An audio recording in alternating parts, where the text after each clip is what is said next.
నేటి బాలలే రేపటి పౌరులు, మన దేశ భవితవ్యానికి వారసులు.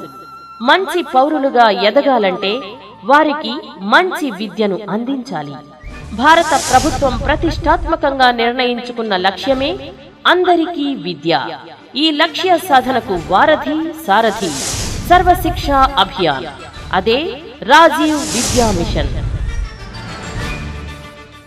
అందరూ చదవాలి, అందరూ ఎదగాలి అనే నినాదంతో బడి ఈడు పిల్లలందరినీ బడిలో చేర్పించడం, బడిలో చేరిన వారందరినీ కొనసాగించడం, నాణ్యమైన విద్యను అందించడం, విద్యాపరంగా వివిధ వర్గాల మధ్య ఉన్న అంతరాన్ని నిర్మూలించడం వంటి లక్ష్యాల సాధన కొరకు తరగతి గదిని వేదికగా చేసుకుని వివిధ కార్యక్రమాలు చేయబడుతున్నాయి.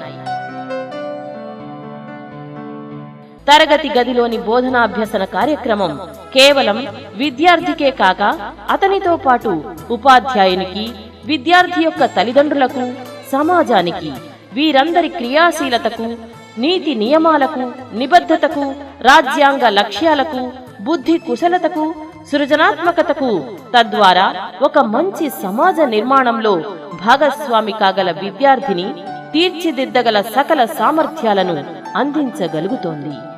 ఈ బృహత్తర కార్యక్రమాన్ని 2001-2002 విద్యా సంవత్సరం నుండి కేంద్ర రాష్ట్ర ప్రభుత్వాలు సంయుక్తంగా అమలుపరుస్తున్నాయి.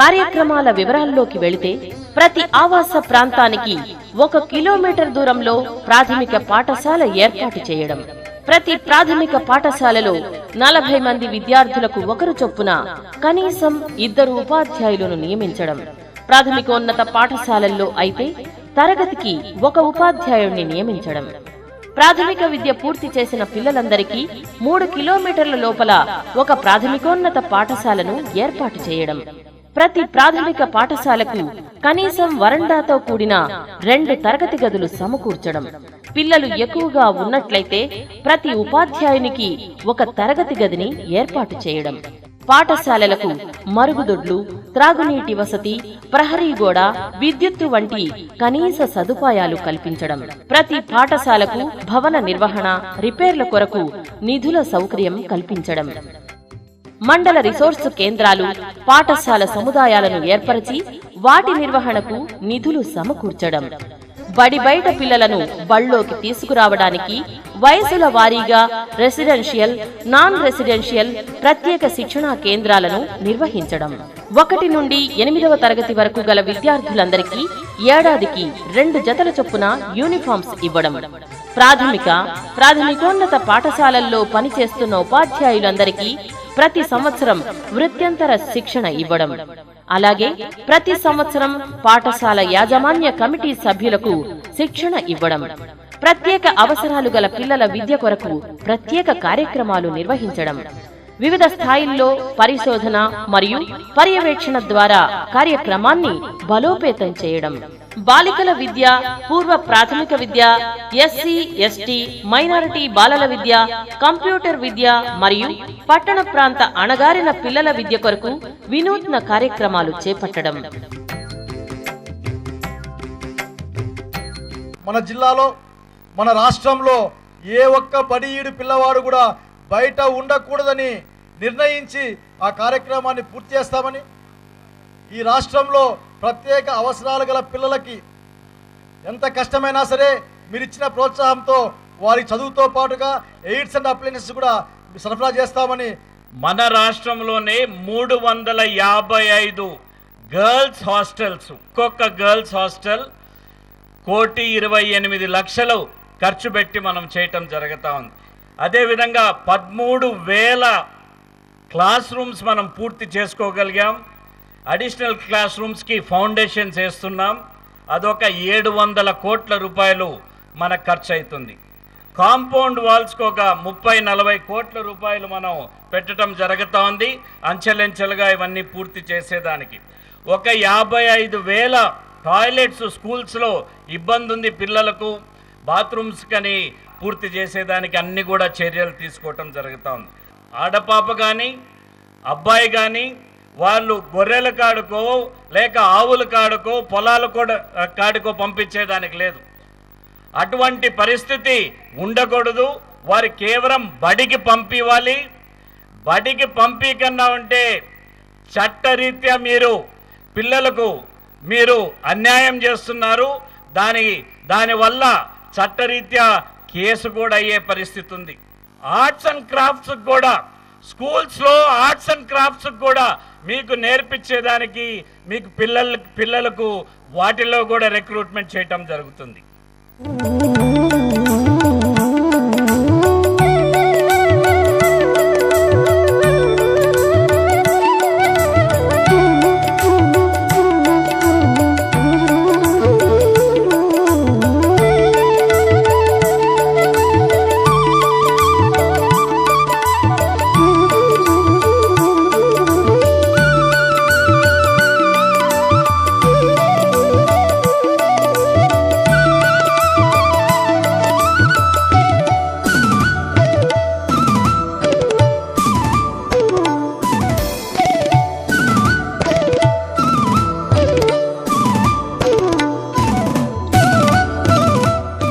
నాణ్యమైన విద్య.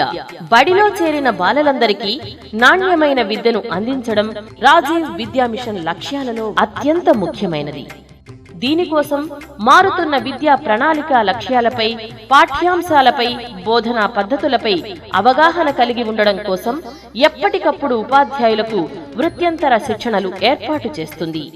ఉపాధ్యాయుడు నిత్య విద్యార్థి కదా, క్లస్టర్ రిసోర్స్ సెంటర్లలో సమావేశాలు ఏర్పాటు చేసి వృత్తి నైపుణ్యాలను మెరుగుపరచడం. ఇవి ఉపాధ్యాయులకు సంబంధించినవైతే, ఆధునికతను సంతరించుకున్న నేటి విద్యా విధానాన్ని గ్రామీణ ప్రభుత్వ పాఠశాలల విద్యార్థులకు అందించడానికి కంప్యూటర్ ఆధారిత విద్య, స్నేహబాల కార్యక్రమం, దూర విద్యా కార్యక్రమాలుగా రేడియో ద్వారా విందాం నేర్చుకుందాం, మీనా ప్రపంచం వంటి రేడియో కార్యక్రమాలు పిల్లలకు, టెలికాన్ఫరెన్స్, వీడియో కాన్ఫరెన్స్ వంటి టెలి కార్యక్రమాలు ఉపాధ్యాయులకు ఉన్నాయి. సైన్స్ ప్రయోగాలను పరిచయం చేసే విధంగా సంచార ప్రయోగశాలలు, బాలల్లో పఠనాసక్తిని, సాహిత్యంపై అభిరుచిని పెంచే విధంగా అనేక పుస్తకాలతో పాఠశాల గ్రంథాలయాలు, వినూత్న కార్యక్రమాలైన పోస్ట్ బాక్సు, గోడపత్రిక, బాలల సంఘాలు, వర్క్ షాప్ల నిర్వహణ, పిల్లల్లోని కళాత్మక నైపుణ్యాలను ప్రకాశింపచేసే వార్షికోత్సవాల నిర్వహణ. ఒకటేమిటి, పరిశుభ్రమైన ఆహ్లాదకరమైన వాతావరణంలో ఆదర్శవంతమైన ప్రార్థన, ధ్యానంతో ప్రారంభమైన పాఠశాల దైనందిన అలవాట్లు, శారీరక మానసిక ఉల్లాసాన్ని పెంచే ఆటలు, క్రీడలు, అభినయ గేయాలు, వాటికి కావలసిన పరికరాలు, సామగ్రి కొనుగోళ్లకు కావలసిన నిధులను సమకూరుస్తుంది రాజీవ్ విద్యా మిషన్. నేను ఇంగ్లీష్ మీడియం చదువుతున్నాను. నేను 3వ తరగతి చదువుతున్నాను. నాకు సుమారుగా 50 వరకు రైమ్స్ వస్తుంది. మాతృభాష కంటే మధురతరమైన భాష లేదు దేశ భాషలందు, చదువు దానిలోనే చక్కగా వచ్చును భవ్య సుగుణశీల భరత బాల. మల్లె పువ్వు కంటే మంచి గంధము కంటే, పంచదార కంటే పాల కంటే, తెలుగు భాష లెస్స దేశ భాషలలో, సంగీత భాష తెలుగు జాతి భాష. జన్మభూమి కంటే స్వర్గంబు వేరేది, మాతృభాష కంటే మధురమేది, కన్న తల్లి కంటే గణదైవం ఇంకేది, తెలియనయ్య నీవు తెలుగు బిడ్డ. కంటే దేవతార్చన లేదు, స్వార్థపరత కంటే చావు లేదు, సానుభూతి కంటే స్వర్గంబు లేదు రా లలిత జాల తెలుగు బాల. I give you fruit which are sweet, I am your friend, you are my friend, why do you cut me, why do you hurt me. ప్రత్యేక అవసరాలు గల పిల్లలకు అందరితో విద్య. బడియేడు పిల్లల్లో 2 నుండి 3% పిల్లలు ప్రత్యేక అవసరాలు గల పిల్లలు, చిల్డ్రన్ విత్ స్పెషల్ నీడ్స్ గా ఉన్నారు. ఈ పిల్లలకు కూడా మిగిలిన పిల్లలతో సమానంగా సరైన విద్యను అందించాలనేది రాజీవ్ విద్యా మిషన్ లక్ష్యాలలో ఒకటి. ప్రత్యేక అవసరాలు గల పిల్లలు బుద్ధి మాంద్యత, వినికిడి లోపం, దృష్టి లోపం, చలన లోపం, సెరిబ్రల్ పాల్సీ, బహుళ వైకల్యం, అభ్యసన సమస్యలు, ఈ లోపాలు కలిగిన పిల్లలను ప్రత్యేక అవసరాలు గల పిల్లలుగా గుర్తిస్తారు. ప్రత్యేక అవసరాలు గల పిల్లల కోసం నిర్వహిస్తున్న కార్యక్రమాలు: బడిఈడు పిల్లల్లో ప్రత్యేక అవసరాలు గల పిల్లలను శాస్త్రీయంగా గుర్తించి వారికి వైకల్య నిర్ధారణ శిబిరాలలో నిపుణులచే క్షుణ్ణంగా పరీక్ష జరిపి వారి సిఫారసుల మేరకు అవసరమైన 3 చక్రాల కుర్చీలు, వీల్ చైర్లు, వినికిడి యంత్రాలు, చంకకర్రలు, కంటి అద్దాలు మొదలైన ఉపకరణాలను ఉచితంగా అందించడం, అలాగే చిన్నపాటి శస్త్రచికిత్సలు కూడా చేయడం. ప్రత్యేక శిక్షణా కేంద్రాలుగా ఎన్ఆర్ఎస్టీసీలు 9 నుండి 14 సంవత్సరాల ప్రత్యేక అవసరాలు గల పిల్లలను చేర్చుకుని వారికి అవసరమైన కనీస నైపుణ్యాలు, స్వతంత్ర జీవన మెలకువలను మరియు కనీస విద్యా నైపుణ్యాలు నేర్పి తిరిగి సాధారణ పాఠశాలలో చేరేలా చూడడం. రైలింగ్తో కూడిన ర్యాంపుల నిర్మాణం. ప్రత్యేక అవసరాలు గల పిల్లలు పాఠశాల ఆవరణలోకి స్వతంత్రంగా వచ్చి వెళ్ళుటకు, స్వతంత్రంగా ప్రతి తరగతి గదికి సులభంగా 3 చక్రాల సైకిళ్లు వెళ్ళుటకు వీలుగా రైలింగ్ కలిగిన ర్యాంపులను ఏర్పాటు చేయడం. Small surgical corrections. రిసోర్స్ ఉపాధ్యాయుల సేవలు. ప్రతి నెలలో 4 సార్లు, వారానికి 1 సారి ఫిజియోథెరపిస్టు ద్వారా సిపిఎంఆర్ పిల్లలకు ఫిజియోథెరపీ చేయించడం.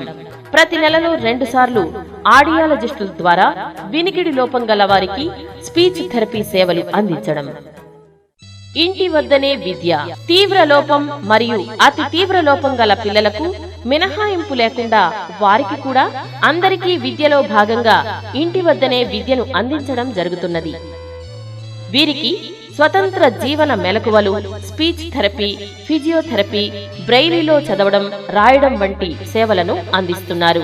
ఎస్కార్ట్ అలవెన్స్, ట్రావెలింగ్ అలవెన్స్ లను ఇవ్వడం జరుగుతుంది. బయట హై స్కూల్కి వచ్చినాక మా అబ్బాడు కొంచెం బాగా నడుస్తాడు. అంతకు ముందుగా కుడి చేతిలే కూడా ఏం భోజనం చేసేది లేదు, ఎడమ చేతిలోనే ఎక్కువ తింటా ఉన్నాడు. ఇప్పుడు వచ్చి ఈ చేతిలో కొంచెం ఇడ్లీ, దోశ ఎంత తుంచేస్తే కొంచెం తింటాడు, పర్వాలేదు. ఇటు వచ్చినాక కొంచెం బాగా నడుస్తూ ఉన్నాడు. నా పేరు కమల, మా అబ్బాయి పేరు ప్రశాంత్, మా ఊరు మొరం గ్రామము.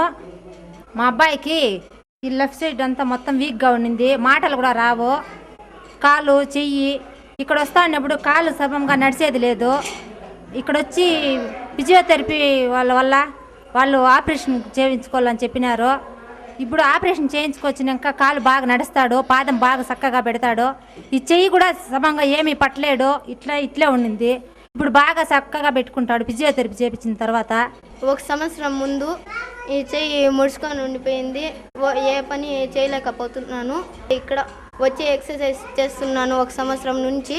ఇప్పుడు బాగా చెయ్యి పనిచేస్తుంది, అన్నం స్పూన్తో తినగలుగుతున్నాను, సైకిల్ తొక్కగలుగుతున్నాను. భవిత ఇన్స్టిట్యూట్కి రాకముందు పూర్తిగా డెవలప్మెంట్ చాలా తక్కువగా ఉంది, స్పీచ్ ప్రాబ్లం ఎక్కువగా ఉంది. ఇక్కడికి వచ్చి ట్రైనింగ్ తీసుకున్న తర్వాత ఇంప్రూవ్మెంట్ బాగుంది. ఇలాగే కంటిన్యూ చేస్తే మా పాప మాట్లాడగలుగుతుందని నమ్మకం ఉంది మాకు. ఈ విధంగా చేస్తున్నటువంటి రాజీవ్ విద్యా మిషన్కు నా కృతజ్ఞతలు తెలియజేసుకుంటున్నాను. నాలాగా తెలియని వాళ్ళు ఎవరైనా ఉంటే ఈ రాజీవ్ విద్యా మిషన్ ద్వారా లబ్ధి పొందాలని కోరుకుంటున్నాను. పాపకు వచ్చి 2-3 సంవత్సరాల నుంచి మాకు మాటలు సరిగ్గా రావడం లేదు. రాజీవ్ విద్యా మిషన్ వారి తరపున వచ్చి మేము చూపించాము. వాళ్ళు మెడ్రాస్కి పంపించారు, ఆపరేషన్ చేస్తారు ఆ పాపకి. ఇప్పుడు కొంచెం పర్వాలేదు, ఒక 50% బాగానే ఉంది, ఇంకా కొద్దిగా ఉంది. వారం కూడా ఇక్కడ వచ్చి మేము డాక్టర్స్ చూస్తున్నారు. మరియు కొద్దిగా పాప కొంచెం డెవలప్ అవుతుంది. నేను ఇక్కడ వచ్చి బాగా చదువుకుంటున్నాను, నాకు చాలా బాగుంది. ఇక్కడ అన్నం కూడా చాలా బాగుంది, అక్కడ బాగా చదివిస్తున్నారు. మా మలేశ్వరి మేడం వచ్చి ఇడే చేర్పించింది. అందరూ 2 మేడమ్స్ కూడా బాగా చూసుకుంటున్నారు. నాకు 1 ఇయర్గా ఇక్కడ మేము బబితా సెంటర్కి వస్తున్నాము. ఇక్కడ ఇప్పుడు వచ్చినప్పటి నుంచి వాళ్ళు బ్రెయిలీకి, రాజీవ్ విద్యా మిషన్ వాళ్ళు బ్రెయిలీ కిట్ అంతా ఇచ్చినారు బాబుకు. దాని ద్వారా ఓరల్గా బ్రెయిలీ డాట్స్, టచ్ ద్వారా అన్నీ నేర్చుకుంటా ఉన్నారు. మేడం వాళ్ళు ఇక్కడ అన్ని బాగా నేర్పిస్తూ ఉన్నారు. నేను భవిత కేంద్రంకి వచ్చాను, 4 నెలల నుండి వచ్చాను. ఆ నుండి ఆహా వరకు బ్రెయిలీ నేర్చుకున్నాను. ఉపాధ్యాయులకు వృత్యంతర శిక్షణ. తరగతి గదిలో ఉపాధ్యాయుడు ప్రత్యేక అవసరాలు గల పిల్లలకు బోధించుటలో మరియు వారిలో మెలగుటకు తీసుకోవలసిన జాగ్రత్తలు, మెలకువల పట్ల పూర్తి స్థాయిలో సంసిద్ధుల్ని చేయుటకు వృత్యంతర శిక్షణా కార్యక్రమాలు ఇవ్వడం జరుగుతున్నది. రాష్ట్ర ప్రభుత్వం పరీక్షల్లో వీరికి కల్పిస్తున్న రాయితీలు, అందిస్తున్న సదుపాయాలపై టీచర్లకు అవగాహన కల్పించడం జరుగుతున్నది. బడి బయట పిల్లలు ఇంటి నుంచి పారిపోయి వచ్చిన మరియు అనాథలుగా ఉన్న పిల్లలను తిరుపతి రైల్వే స్టేషన్ మరియు బస్టాండ్లలో రాజీవ్ విద్యా మిషన్ చిత్తూరు వారు ఏర్పాటు చేసిన హెల్ప్ లైన్, హెల్ప్ డెస్క్ల ద్వారా గుర్తించి వారిని అర్బన్ రెసిడెన్షియల్ హాస్టల్స్ కు తరలించడం జరుగుతున్నది.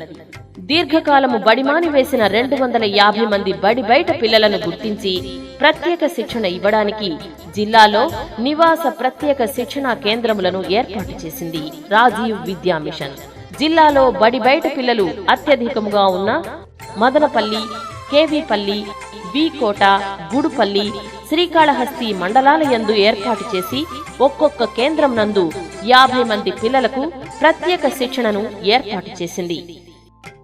తిరుపతి పట్టణంలోని అణగారిన కుటుంబాలలోని పిల్లల కొరకు బైరాగి పట్టణ తిరుపతి నందు పట్టణ అణగారిన పిల్లల వసతి గృహం రాజీవ్ విద్యా మిషన్ సహకారంతో ప్రారంభించబడింది. నేను మూడవ తరగతి వరకు చదివి మళ్ళీ డ్రాప్ అయిపోయినాను. మా అమ్మకు ఒంట్లో బాగాలేకపోతే నేను ఇళ్లలో పనికి పోయి మా అమ్మకి అన్నం పెడతా అంటున్నాను. నేను ఆర్ఎస్టీసీ కేంద్రం నాకు చాలా బాగా చదువు చెప్తుంది, తిండి పెడుతోంది. నేను బాగా చదువుకోవాలనుకుంటే మా అమ్మ వాళ్ళు పంపించలేదు. నేను బండ కొట్టడానికి పోతుంటే రేష్మా మేడం వచ్చి నన్ను పిలుచుకొని వచ్చి స్కూల్లో జాయిన్ చేయించి బాగా చదువు చెప్తున్నారు. నేను మున్సిపాలిటీ పనులు చెత్త ఎత్తుతాంటే స్వేచ్ఛ సంస్థ వాళ్ళు వచ్చి నన్ను చూసి ఆర్ఎస్టీసీలో జాయిన్ చేసి నాకు చదువు బాగా చెప్పిస్తున్నారు. మా అమ్మ చనిపోయింటే మా నాన్న వచ్చి బుడుబుడుకు వేసుకుని పల్లెల్ని తిరుగుతుంటే నేను మా అప్పని కంటి పోతాను. పిల్లలు చూసుకోవడానికి ఎవరు లేక నేను నిలిచిపోయినాను. మా నాన్న చనిపోయినాడు. మా అమ్మ మరో వేరే పెళ్లి చేసుకున్నాను.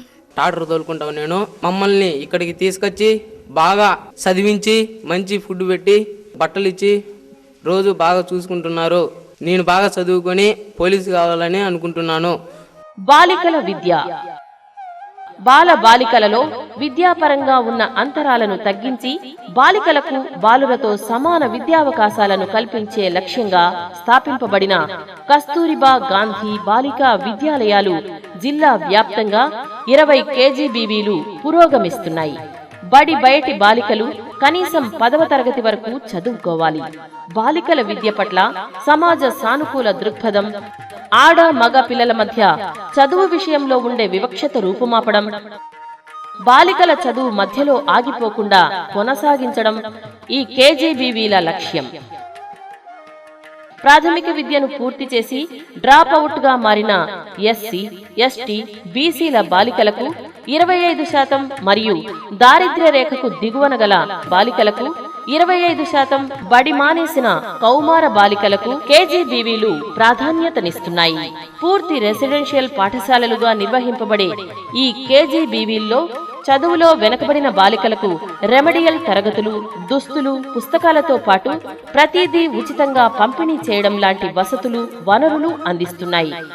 అంతేకాకుండా నిరంతర సమగ్ర మూల్యాంకనం, వృత్తి విద్యలకు ప్రాధాన్యత, శారీరక మానసిక వికాస తరగతుల నిర్వహణ, నాయకత్వ లక్షణాలు, సాధికారతలపై అవగాహన, వ్యక్తిగత పరిశుభ్రత, సామాజిక బాధ్యతలపై ప్రత్యేక శ్రద్ధ వంటి కార్యక్రమాలు చురుకుగా సాగుతున్నాయి. KGBVలలో తరగతికి 40 మంది చొప్పున 200 మంది బాలికలు ఉచితంగా చదువుకునే అవకాశం ఉంది. ప్రతి సంవత్సరం 10వ తరగతి పరీక్షా ఫలితాలలో మిగతా అన్ని విద్యా సంస్థలతో పోటీ పడుతూ చక్కని ప్రతిభను కనబరుస్తున్నాయి. KGBVలలో చదివిన బాలికలు IIITలలో, రెసిడెన్షియల్ జూనియర్ కాలేజీలలో, పాలిటెక్నిక్లలో, ప్రజ్వలిక మొదలైన వాటిలో తమ ఉనికిని సగర్వంగా చాటుతూ చదువుతో పాటు వృత్తి విద్యలలో కూడా చక్కని శిక్షణ పొందుతున్నారు. బాలికల స్వావలంబన, సాధికారత, సమగ్ర మూర్తిమత్వ వికాసానికి KGBVలు నిరంతరం కృషి చేస్తున్నాయి. నేను ఇంట్లో చదువుకోకుండా ఉండిపోయాను. అప్పుడు మా KGBV మేడమ్స్ వచ్చి మమ్మల్ని ఇంటి దగ్గర నుంచి పిలుచుకోవచ్చి ఇక్కడ చేర్పించినారు. ఇక్కడికి వచ్చినప్పుడు నాకు ఎంతో సంతోషంగా ఉంది. మాకు వారానికి ఒకసారి టీవీ పెట్టేవారు, ఆటలు పాటలు అంతా నేర్పించేవారు. మాకు ఇప్పుడు ఇంటి మీద లోకం పోయింది. నేను ఇంతకు ముందు చదువుకోకుండా ఇంట్లో ఉన్నాను. అప్పుడు మా మేడమ్స్ మా ఊరికి వచ్చినారు. అప్పుడు మమ్మల్ని తోడుకొచ్చి ఇక్కడ క్రమశిక్షణ ఎలా ఉండాలనేది అంతా నేర్పించారు. మంచి భోజనాలు పెడతారు. మాకు ఇప్పుడు ఇంటికి పోవాలనే ఆలోచన ఉండదు. ఇక్కడ బాగా చదువుకొని నా ఫ్యూచర్లో నేను IPS అవుతాను. మా ఇంటికన్నా మాకు ఇక్కడ చాలా సంతోషంగా ఉంది. నేను ఇక్కడ 6th క్లాస్ నుంచి చదువుకుంటున్నాను.